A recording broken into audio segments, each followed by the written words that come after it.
Hello and welcome to day 3 of Introduction to Computational Literary Analysis. We're going to learn about string methods today. It's going to be really exciting. Let's get started. Okay, so I've opened up Jupyter Lab again, and I'm going to open up a new notebook, again in Python 3.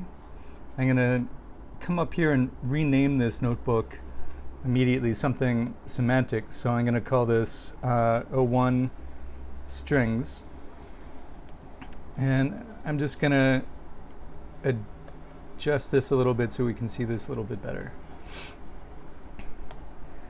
Okay, so first thing I'm going to do is make a markdown cell with a heading, just so I can make this look nice. I'll call this string methods and working with strings. Okay, so the first thing that you should know is things in Python, types in Python, data types, they have methods. So what methods are kind of like functions that can only be run on certain types. So I'll annotate this and I'll show you what I mean. Okay, so methods are functions that can be run on certain types. Okay, they look like something like greeting dot lower is a case of a method. I'm going to put backticks around this. I'm going to call this Python and some more backticks, and that will give me a nice syntax highlighting for this. So if I have a string, for example, if I have a string called hello world, and if I assign this string to this variable greeting, and if I press shift enter here, which runs this cell, then I'm left with this variable called greeting, which is a container that just contains this string hello world. So I can press a dot here and I can write the name of any function that is a method that I could use for strings. So I could say greeting dot lower. This is a function that lowercases anything that it comes after. So if I have greeting variable here and I want to lowercase it, I can type dot lower with parentheses after, and again note that I'm not using any spaces here. If I run this, you can see I get hello world, it's all lowercase. So this is going to be super useful in text analysis because sometimes we want to count hello with a lowercase h and hello with an uppercase h as the same kinds of entities. And so a very common text pre-processing technique is to lowercase the entire text beforehand. Okay, so once again, yeah, we're going to look back at some of these friends, gesture back toward these debugging friends that I introduced yesterday. So how do we know what methods we can use and how do we know what those methods do? Well, if we use the help command on greeting dot lower, and here we're going to omit the parentheses after, it says it returns a copy of the string converted to lowercase. And if I wanted to, I can also press Control I here for opening the contextual help. I can move this down. And if I were to just put my mouse somewhere on greeting dot lower, it says it returns a copy of the string converted to lowercase. It says it's a built-in function or method on this string object here. I can also look at greeting. It tells me it's a type of a string. It tells me this is the value of the string. It tells me it has a length of 12. And it tells me a few other things about that. Okay, so that's cool. What else can I do with strings? Well, I will introduce to you a new function called dir, dir. And what dir does is show me a list of all of the possible methods that I can use on something. So if I were to do dir on greeting and run that, oh, that's going to be in Markdown. Might as well use Markdown to annotate this, though. Use the dir function to get a list of all possible methods for this data type.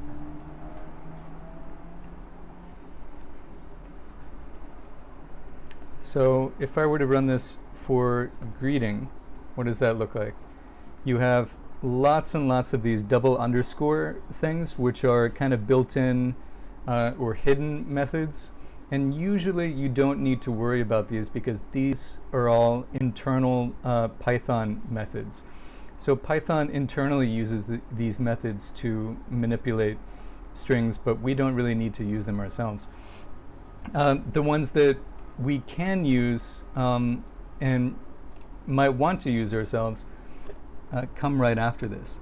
So we have tons and tons of methods here, really neat ones, like we have capitalize, we have center, we have ends with, we have find, we have index, we have a whole bunch of these is things. So is alphanumeric, is alpha, is ASCII, is decimal, is digit, is identifier. All of this stuff can help us figure out what kind of string we're working with. Is space, is title, is upper. So this is all handy. It is prefixed with this is if it's boolean. And so boolean is just going to return either true or false. So I'll show you what that looks like in a second. You can also join and split, and we're going to be using these quite a lot. And you can do a whole bunch of other things with them. You can title case something, you can strip white space out of something, and you can upper and lowercase things. So I'll show you how to change some cases. So change the cases of strings using dot lower, using dot upper, dot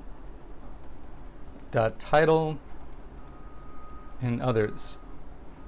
Okay, so greeting dot lower we've already seen, and that gives us hello world. Greeting dot upper gives us a shouted hello world. Greeting dot title gives us hello world in title case. So this is a capital H and a capital W. That's pretty neat. Yeah, what are other things that we can do?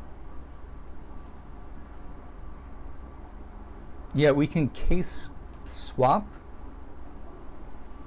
something. So I could say greeting case swap, and it changes. Is it swap case or case? It's swap case. So you see here we have a lowercase h where it was uppercase before. This is pretty unusual. I can't imagine too many scenarios where you'd need to do this. But one thing that is neat is you can chain these. So I can actually say greeting.title.swapCase, and what it will do is first convert it to title case like this, and then swap the case on it. I could add even more if I wanted to.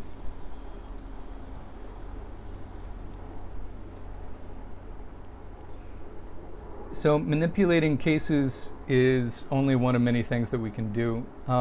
Let's play around with these Boolean things. Is alpha, is ASCII, is decimal. So what happens if we try is alpha? It says false here, because in order for it to be alphanumeric, it has to have all of its characters be alphanumeric. Or in this case, alpha, I think, is alphabetical, and al-num is alphanumeric. Excuse me. So why don't we open up that, why don't we press Control-I, open up that contextual help once more. And why don't we look at is alpha? It says it returns true if the string is an alphabetic string, false otherwise. So this is really useful. So greeting is alpha is false.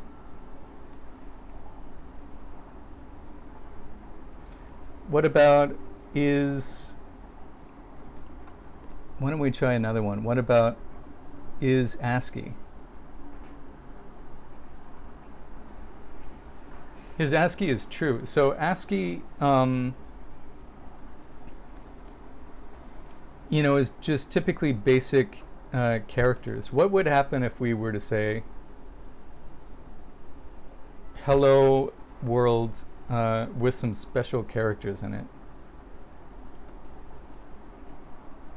Is ASCII is false here because we're using special characters and it's not in the traditional ASCII character set. We can also say greeting is digit. Yeah, how do you spell that? Is digit, okay.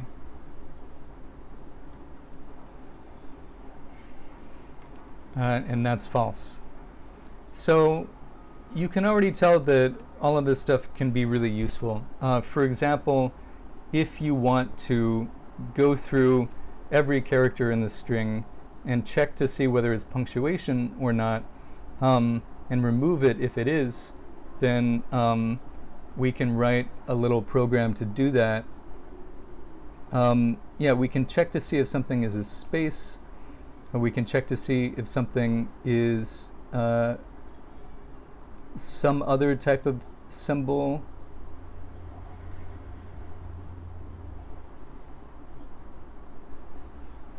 Okay. So all of these things are known as boolean methods. So boolean just means, in this case, whether it's true or false. It's a little bit more complex than that.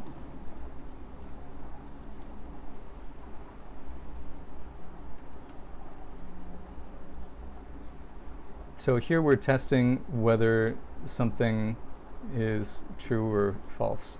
You can usually spot them because they have is in it. Yeah, so let's look back up here at a few other things that we can do. We can split and join. So that's really handy. You can also split lines and things. So we're going to be getting a lot of mileage out of split. So I'm going to make a new section here, annotate it, and I'm going to call it splitting and joining. Okay, so if I have a string called that looks just like this, hello world, and if I just run split, let's see what it's going to do. First, since I have the inspector open, I wonder if that will tell me what we're going to do. It doesn't really engage yet. I think maybe I have to run it first.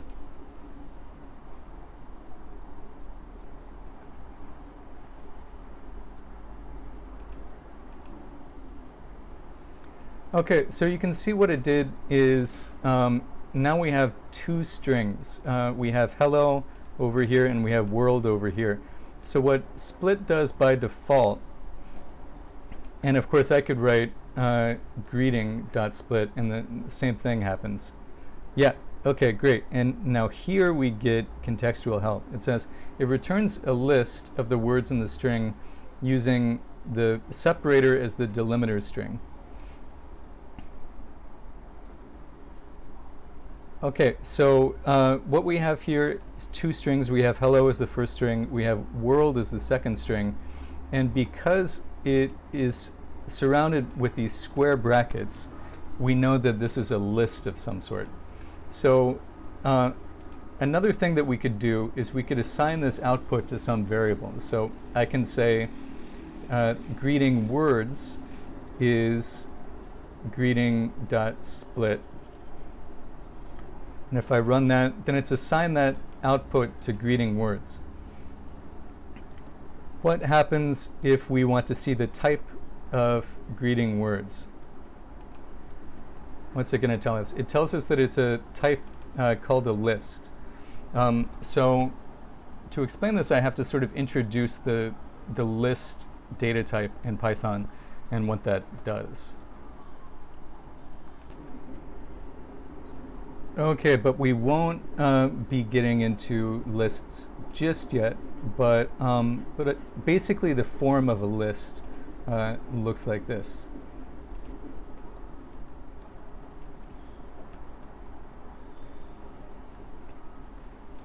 Yeah, so a list is surrounded with square brackets, and yeah, it's really important to be able to recognize things like square brackets and curly braces and things in Python, because it tells you what data type it is.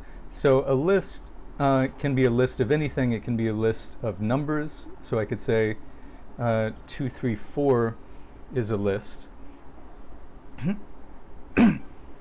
A list can also be a list of strings. I could say hello and then world are 2 strings and they're in a list. And so you can see here the string is just enclosed in quotation marks.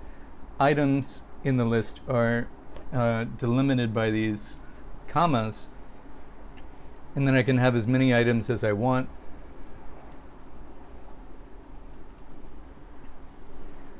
I can even mix data types in a list. So I can have a list with 2 strings and 2 numbers like that. And in Python, that's totally valid. Okay, so I'm going to get into list a little bit more tomorrow. But I just wanted to introduce this to you a little bit to make splitting and joining make a little bit more sense. So we can take a string and we can split it, and by default it splits on any white space. So splitting this text up into 2 words. And I can also join it back together. So if I have a list of 2 words like hello and then world, I can join it using any other string. So let's say I want to join it using spaces. The join method is a string method that I use on the thing that I want to join it with. So here I'm running this string method join, giving it a list of 2 strings, and I'm telling it to join on just a space. And what this is going to do is take hello and world and separate it with a space, join the whole thing together into a string. So basically I've taken these words and I've joined them back together. I could separate it with something else if I wanted to. I could say join it back together but with a colon.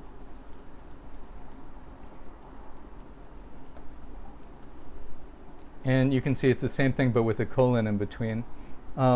Or I could take something like this. I'm just going to copy and paste this over here. And I can join this together.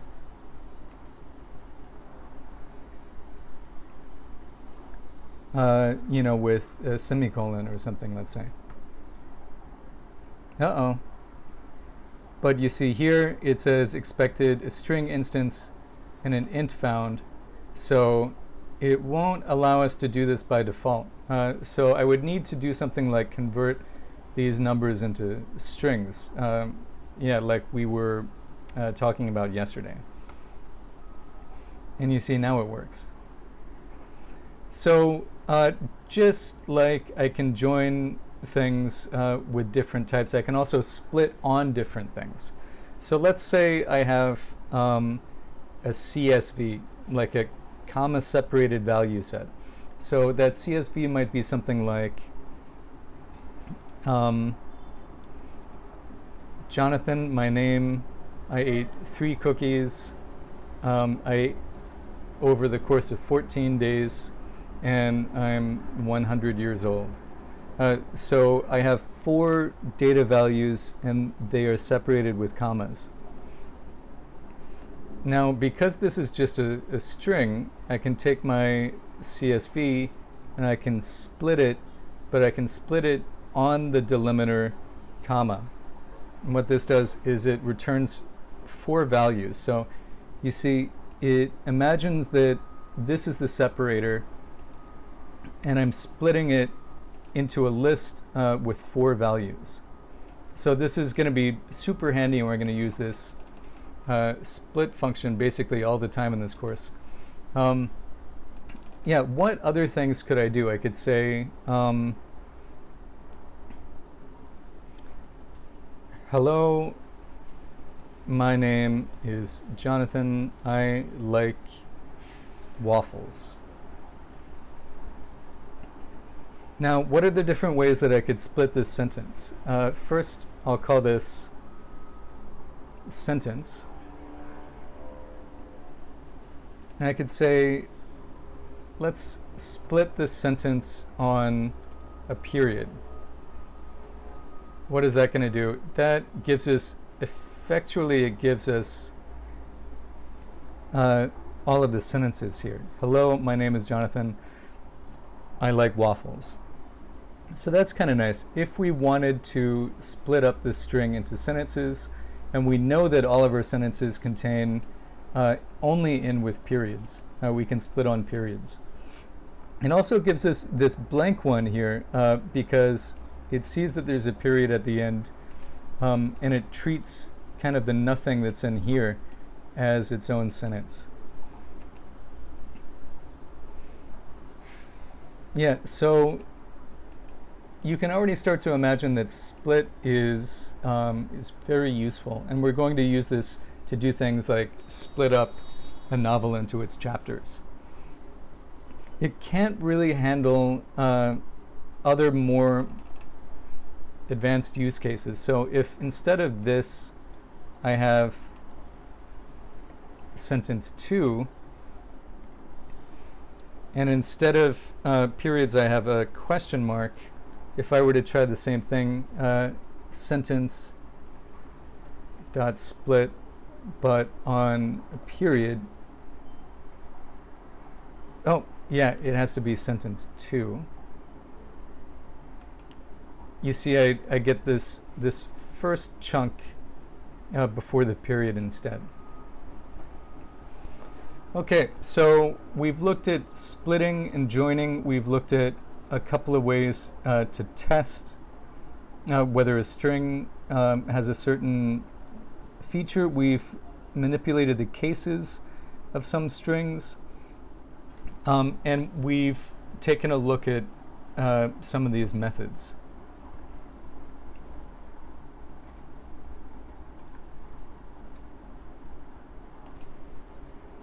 Okay, so the next thing that I want to show you is how to go through a string and do something to it. So I'm going to introduce a concept called a for loop. So a for loop is just a way to do something repeatedly to every item in a list or every letter in a string, and so on. So a for loop looks like this. The anatomy of a for loop is, now I'm just surrounding this in backticks so I can get the cool syntax highlighting. For item in my list, do thing to item.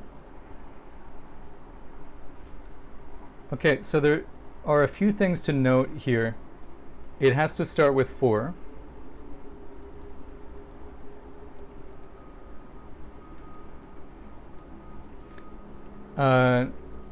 The first line must end with a colon.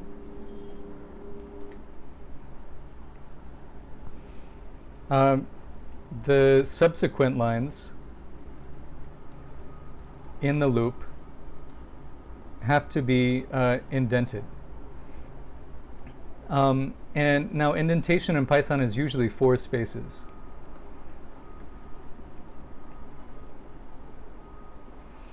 Okay, yeah, so you have a few other things going on here.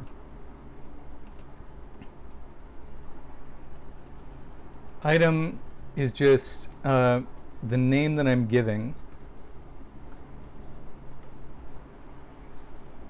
That's just my name for the item in the loop that we're dealing with now. And in fact, we're going to do something to that item later. We could call this anything, so long as we're consistent.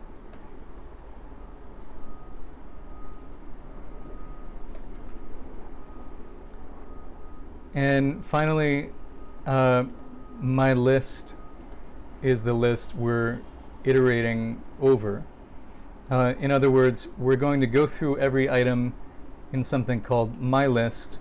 We're going to call that item, and then we're going to do something to that using a function that is indented inside this for loop. And so if this is a lot of stuff to take in right now, don't feel bad, because we're going to see this pattern a whole lot, and it's going to become a lot more clear as we go on. Okay, so first, let's get a list. So I'm going to come over here to the Moonstone, and I'm going to find a description of Godfrey Ablewhite.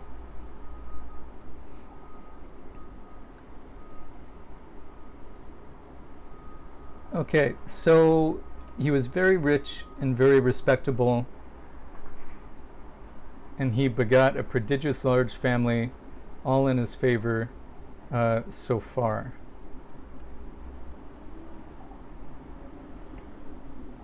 I'm gonna call this sentence.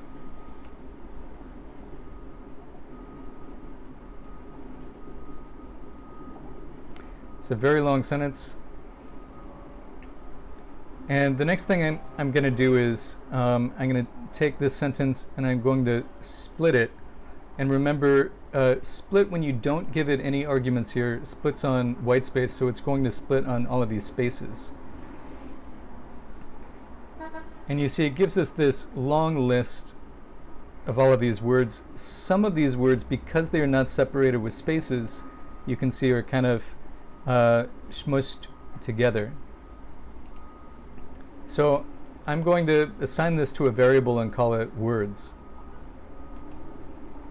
And now if I just look at words itself, you can see I can see this list. Okay, now I want to write a for loop. And a for loop goes through each item, can go through each item in a list. So I could say for item in words, but remember, it doesn't have to be item. I could say anything. And it's usually good to name this something semantic. Because I've named this list words, maybe I could name this item word.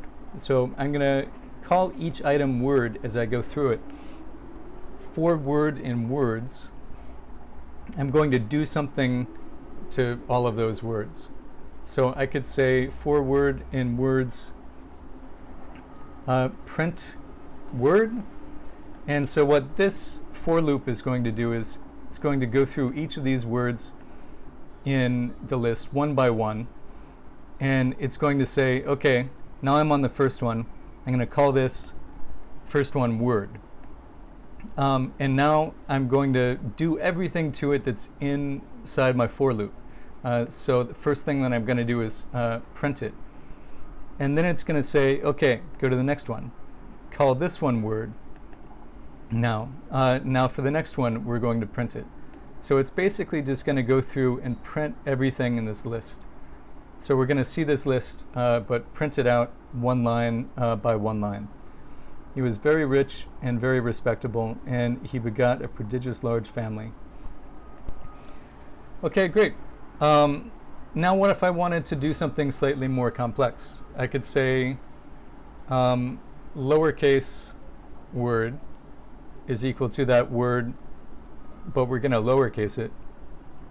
And now I'm going to print out the lowercase word. He was very rich and very respectable, blah, blah, blah. You see, so it's effectively lowercased everything one word at a time. I can also do a check here, and I could say if that word is alpha, meaning it doesn't have punctuation in it, only print that word. And I'm going to remove this. He was very rich and and you see it's omitted respectable because it has a comma in it. And it's omitted the family all because it has a dash in it. So you can start to see that the for loop is something that we can do to pre-process text in a sense. So we can go through each word in a text using a for loop. We can check whether it has a certain property, and we can do something to it if it has that property, if it doesn't have that property. So this is only the beginning of things that we're going to do with for loops. So play around with these if you want, but tomorrow we're going to amp up the for loop stuff a little bit more. And don't worry about it if some of this stuff is a little unclear right now, because it will become more clear as we iterate over for loops starting tomorrow.